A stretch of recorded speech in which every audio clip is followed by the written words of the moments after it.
대만보다도 저희가 시가총액이 낮다는 것은 서로 왜 그럴까에 대한 분석을 정말 해야 된다고 생각합니다. 그리고 굉장히 이제 한탄스럽잖아요. 근데 이게 계속해서 박스피에 머물고 있고 대만은 이 정도 되는데 왜 한국은 이 정도밖에 안 될까?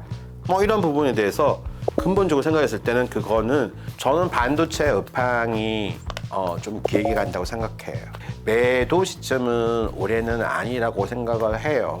그래서 진정한 매도는 특별한 경제 강의 머니 특강. 안녕하세요, 주식초등학교 여러분. 저는 오늘 특강을 맡은 유니스트 교수 조은경입니다.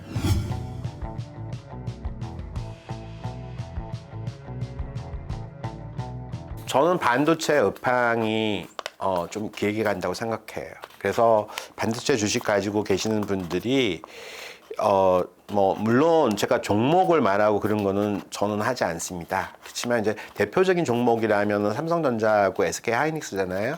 근데 저는 그런 주식을 가지고 가는 것은 저는 문제되다고 생각하지 않아요. 그래서 만약에 그런 주식이 내렸다면은 이제 사는 것이 좋다고 생각을 하고요. 그게 단기적인 수익을 크게 안 난다, 나하고 스타일이 안 맞아 하시는 분들은 못 사시는 거죠. 근데 이게 내 돈이고 그러면 올해 내년을 간통을 한다고 했었을 때 매도 시점은 올해는 아니라고 생각을 해요. 매매를 잘 하시는 부분은 샀다 팔았다를 잘 하시면 되는 거고요.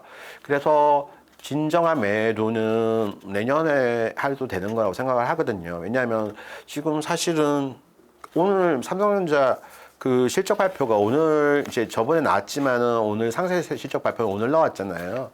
그랬을 때 이게 아직도 적자고 D램 부분만 이제 흑자로 전환한 건데 지금 반도체 사이클 자체는 AI가 일단은 불러왔었고 차량용 반도체도 저는 그 AI 관점에서 아마 얘기를 했을 거예요. 왜냐하면은 자율주행이라는 것이 우리가 5단계까지 있잖아요. 근데 4단계는 이제 뇌가 없이 할 수 있는 거기 때문에 4단계 되면은 자율주행으로 보는 거예요. 5단계는 무인이잖아요. 그러면은 이게 보통은 레벨 2 해가지고 이렇게 우리가 보면은 크루즈 해가지고 발 떼고 이제 가는 거 있잖아요. 근데 이제 이런 거 할 때 보면은 그 최첨단 운전자 그 지원 시스템이라 가지고 ADAS라고 이제 있는데 그런 거와 관련해서 이제 반도체 칩들이 들어갔던 게 있었을 거예요. 근데 이게 레벨 2에서 이제 레벨 3, 4 이런 식으로 감에 따라 가지고 왜냐면은 이제 발만 하는 것이 아니라 이제 손도 떼고 눈도 떼고 나중에 이제 내 기능을 제대로 하는 것이 이제 자율주행이잖아요. 자율주행까지 가기까지는 시간이 걸리는데 그 전에 ADAS나 이런 걸 통해서 할 때 반도체가 되게 필요하고 그리고 이제 반도체 차량에서 우리가 2040년 되면은 그 전에 그런 기사를 한번 읽었는데 내가 그 한 12달 동안 한 달을 차 안에서 보낸대요. 2040년이 되면. 그러면 차가 얼마나 중요하겠어요? 그때 되면은. 그러면 이제 사실은 그때 되면은 이제 정말 우리가 말하는 완전한 의미의 자율주행을 누릴 수 있는데 그때는 그리고 지금 갈수록 우리가 지금 전에 차 타실 때 지도 보고 가시고 아니면은 이렇게 했지만은 진짜 AI가 그 길 안내하고 거기에 어디 있고 이런 것들을 전부 점점 발달되는 속도로 했었을 때 인포테인먼트라는 게 있는 거죠. 인포메이션하고 엔터테인먼트를 합성어인데 이런 걸 할수록 그 칩이 되게 수요가 많을 거 아니에요. 그러면 근데 반도체와 관련돼 있는 수요는 계속 늘어난다. 그렇게 보시면 되는 거고요. 그 다음에 스마트폰이나 PC나 이런 부분들에 지금 온디바이스 AI라 해가지고 그전에는 우리가 클라우드나 이런 다른 쪽을 통해서 이제 그런 기계가 작동되었는데 이제 기계 자체에서 AI를 탑재하는 기능들이 늘어나고 있고 그렇게 함으로써 이제 연상 기능이라든지 이런 걸 하기 위해서 다양한 종류의 반도체 수요가 늘어날 것이기 때문에 관련되어 있는 주식들이 최근에 와서 조정을 받고 있지만은 그것이 어째 보면은 저가 매수를 할 수 있는 기회일 수도 있다. 그렇게 말씀드리겠습니다. 저는 저성장이라는 것보다도 우리 사회가 점점 이 저성장의 굴레 때문에 자조적인 그 한탄을 너무 많이 하는 것 자체가 슬픈 자화상이라고 생각해요. 며칠 전에 보니까 10대, 20대의 우울증 환자가 너무 많다. 그러면 이제 저는 저성장이라는 관점을 어떻게 바라보는가 하면은 우리보다 가난하고 더 공부를 했는데 살기가 어려운 삶을 살아가는 그 내 자식들의 얘기들. 근데 이걸 과연 누가 만들었을까? 그걸 봤을 때 사실은 그렇게 만든 사람들은 저희 자신들이에요. 어째 보면은 기성세대가 그렇게 됐는 거고. 그리고 어째 보면은 성장을 계속 할 수 있다는 것은 선진국의 사례를 보면 알 수 있잖아요. 근데 여기에서 유일한 예외가 보면은 또 미국이란 말이에요. 되게 신기한 거는 우리나라는 GDP가 미국의 그 GDP 규모하고 비교하면은 말도 안 돼요. 예. 우리가 뭐 1조 뭐 7천억, 8천억 그 달러 해가지고 뭐 우리나라 GDP가 뭐 코스피하고 코스닥 뭐 시총 이런 거하고 비교했을 때 어떻다 이런 얘기 많이 들었잖아요. 근데 보면은 미국의 시총은 우리 뭐 전 세계 주식시장의 60%를 차지하거든요. 그리고 지금 최근에 엔비디아 시총이 우리 전체 시총을 능가했다는 얘기를 들어보셨고, 대만이 우리보다 GDP가 반밖에 안 되는데 우리나라보다 시총이 갈수록 더 커지잖아요. 그는 이제 TSMC라는 스타가 있기 때문에 아까 스타에 우리가 얘기를 했지만은 우린 과연 스타가 있는가? 그리고 우리 이 미래 세대가 가져가야 될 먹거리가 있는가? 이거 관점에서 저는 저성장이라는 부분을 생각을 하는 거예요. 다른 부수적인 부분들이 있는데 대한민국을 끌고 갈 차세대 미래 성장 동력이 뭔가. 아까 AI 얘기했는데 사실 우리가 AI 얘기하지만은 주식시장에서 AI 하는 거 했을 때 실체가 있는가 하는 부분들을 항상 생각하잖아요. 과연 우리가 실체가 있는 AI 관련된 것이 있느냐는 거죠. 그런 부분들에 있어가지고.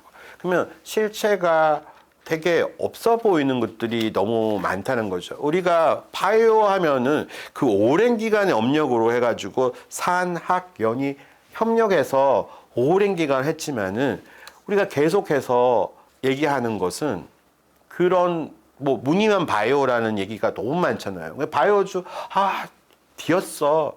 이런 얘기잖아요. 사실은 우리가 다 문법은 다 알아요. 우리가 이런 산업들을 가지고 나아가야 된다라는 부분을 아는데, 그렇다면 우리가 왜 이런 부분들을 대만보다도 저희가 시가총액이 낮다는 것은 스스로 왜 그럴까에 대한 분석을 정말 해야 된다고 생각합니다.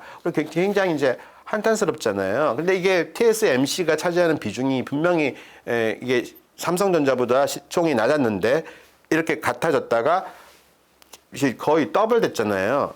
이런 상황 자체가 그 주식시장에서도 반영이 되는 거예요. 저희가 작년에 뭐 에코프로 BM에 관련해가지고 많은 논쟁이 있었지만은 이런 부분들이 그럼 정당화가 되느냐는 게 시장이 평가하는 거예요. 그러면 시장이 평가할 때 그렇게 사람들이 대한민국은 글쎄 좀 애매한 시장이 아닌가? 근데 그렇게 취급받는 것이 경제도 그렇다는 부분이죠. 그래서 그랬을 때 이 저성장이라는 부분을 작년보다는 올해가 성장이 더 좋아지는 거는 맞죠. 작년에 성장률이 너무 작았잖아요. 2%도 안 되는 거고. 근데 올해도 뭐 2%가 안 된다는 쪽도 있지만은 뭐 컨센서스는 2.2였잖아요. 그러면 2.2% 정도 더 되는 성장을 가지고 하느냐. 근데 이게 앞으로 더 문제란 말이에요. 더 성장률이 더 낮다고 생각하는 건데. 그러면은 이런 속에서 한국 주식시장도 헤매고 있는 것이 아닐까라는 생각도 들고, 그리고 우리가 고성장을 했는 부분들은 분명히 중국에 의존하는 부분들이 컸어요. 근데 이제 중국에 기대어서 우리가 뭐 중국이 WTO 가입하고 그러게 따라가지고 뭐 중국을 거쳐서 미국으로 팔고 이렇게 해가지고 성장했는데 더 이상 이 공식이 성립이 되지 않는 시대에 지금 우리가 살아가고 있잖아요.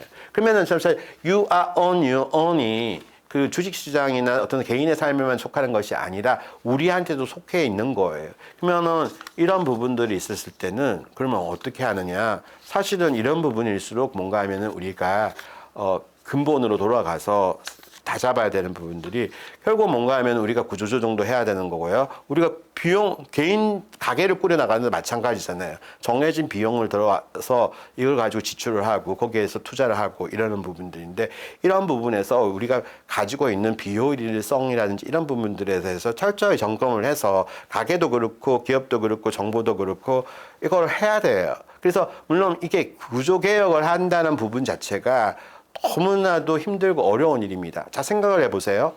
AI가 발달을 했잖아요. 그래서 어떤 일이 벌어졌나 미국에서요? AI를 발견하고 생성 AI가 나오니까 구글은 어떻게 했어요? 사람을 해고하게 됐잖아요. 그러고 난 다음에 그 사람을 해고하니까 어떻게 주가가 올랐잖아요. 메타가 그때 주가가 굉장히 헤매었을 때 메타는 오히려 사람을 잘랐어요. 근데 그것이 메타의 주가에는 좋았어요. 왜냐하면 이 기업이 돈을 버니까. 근데 여기에서 미국은 해고의 어떤 자유 같은 것들이 어느 정도 인정이 되는 나라이지만은 그 해고한 인력이 다른 쪽에 가서 흡수할 만큼 그 나라가 탄탄하단 말이에요. 그래서 이것은 어째 보면은 미국이 가지고 있는 역동성을 가질 수 있는 경제적인 게 된다면. 근데 우리는 사실은 뭔가 하면은 모든 것들을 기득권이나 어떤 부분에 있어가지고 놓지 않아요. 그리고 내 건 안 돼. 절대 안 돼. 그러면은 사실은 이게 사회적으로 타협하기가 굉장히 힘들어요. AI 시대인데 그러면은 AI에 맞춰가지고 우리가 미국처럼 행동을 할 수 있느냐는 거죠. 그렇게 할 수가 없다는 부분들이 굉장히 슬픈 거예요. 그리고 난 다음에 거기에서 그러면은 노동시장의 유연성이라든지 이런 것들은 전혀 안 돼 있고 또 나이 드신 분들은 OECD 빈곤율 1위 그리고 뭐 자살률 애들 1위 뭐 이런 식으로 사회 전체적인 어떤 부분들이 이게 어느 한 정부의 일이 아니고 오랜 기간 동안에 들어왔는데 이거를 그냥 레토릭으로만 있는 거예요. 왜냐하면 이것을 근시안적인 거로 해결하는 것이 아니라 이 축적된 결과는 축적된 문제가 있었기 때문에 이런 게 발생하는 거란 말이에요. 그러면 이것이 정말 솔직히 말해서 우리가 더 중요한 것은 이런 이렇게 단순하게 말하는 것이 중요한 게 아니라 이거를 정치적으로나 아니 경제적으로 모든 국민이나 정치권이나 이렇게 합심해서 이런 문제들을 바라보면서 이것들이 희생 없이 될 수는 없어요. 그러면 이것들을 희생하고 보다 더 포용성과 효율성이라는 두 가지 화두를 함께 잘 이끌어 갈 때만이 우리가 잠재 성장률을 높일 수가 있는 거예요. 그래서 사실은 그래야지 이거 오늘 뭐 주식을 얘기했지만은 이런 것들이 시장이 효율적이고 그 나라가 성장을 잘해야지 주식 시장도 잘 흘러가는 거예요. 근데 우리가 계속해서 박스피에 머물고 있고 대만은 이 정도 되는데 왜 한국은 이 정도밖에 안 될까? 뭐 이런 부분에 대해서 근본적으로 생각했을 때는 그거는 우리가 중국과 함께 의존해왔던 동반해왔던 삶이 굉장히 오래된 것이고 또 우리 내부에서 가지고 있는 문제점이 굉장히 많은 거고 TSMC와 같은 기업을 더 못 이룬 우리 자신의 한계가 있기 때문인 거고 그러려면은 우리 기업이 진짜로 잘 뻗어나갈 수 있도록 모든 제도나 이런 것들도 친기업적으로 만들어 나가는 것이 대단히 중요하다고 생각합니다. 네.